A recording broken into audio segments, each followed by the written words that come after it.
جب اللہ کی مرضی کے بغیر اس کائنات کا ایک پتا بھی ہل نہیں سکتا تو پھر تمہارا اللہ سے بار بار رجوع کرنا، اسے مانگنا بے وجہ نہیں ہے۔ جو تمہارے ہاتھوں میں اتنے جان ڈال دیتا ہے کہ وہ دعا کے لیے اٹھ سکیں، وہ پھر ان اٹھے ہاتھوں کی لاج بھی رکھتا ہے۔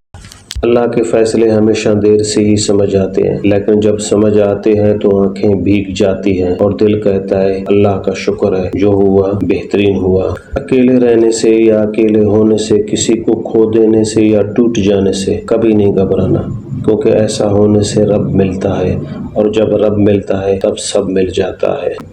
انسان یہ سمجھ کر جھوٹ بولتا ہے کہ کبھی پکڑا نہیں جائے گا، اور یہ سمجھ کر دھوکہ دیتا ہے کہ اگلا بیوقوف ہے، اس کی عیاری اور مکاری کو کبھی سمجھ نہیں پائے گا۔ مگر اللہ رب العزت کا قانون بڑا انصاف رکھتا ہے۔ انسان کو وہاں آ کر ٹھوکر لگتی ہے جہاں اسے کامیاب ہو جانے کا سب سے زیادہ یقین ہوتا ہے۔ رب نے اگر دینا نہ ہوتا تو قرآن پاک میں کن فیکون نہ کہتا۔ یقین رکھو ساری دعائیں قبول ہوگی۔ جن کو علم ہو جائے کہ اللہ بہت غور سے سنتا ہے، وہ اپنی کہانی پھر کسی اور کو نہیں سناتے۔ اکیلے جینے کے لیے ہمیشہ تیار ہو۔ لوگ اچانک بدل جاتے ہیں، آج آپ ان کے لیے اہم ہیں، لیکن کل آپ ان کے لیے کچھ بھی نہیں ہے، اور یہی حقیقی زندگی ہے۔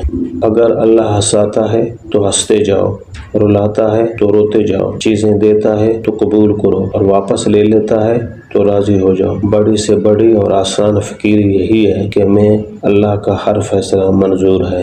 لوگوں کے عیب تلاش کرنے میں وقت ضائع نہ کرو، کیونکہ ہر انسان اپنی کسی نہ کسی جنگ میں مصروف ہے۔ اگر کسی کی مدد نہیں کر سکتے تو کم از کم اسے تکلیف نہ دو۔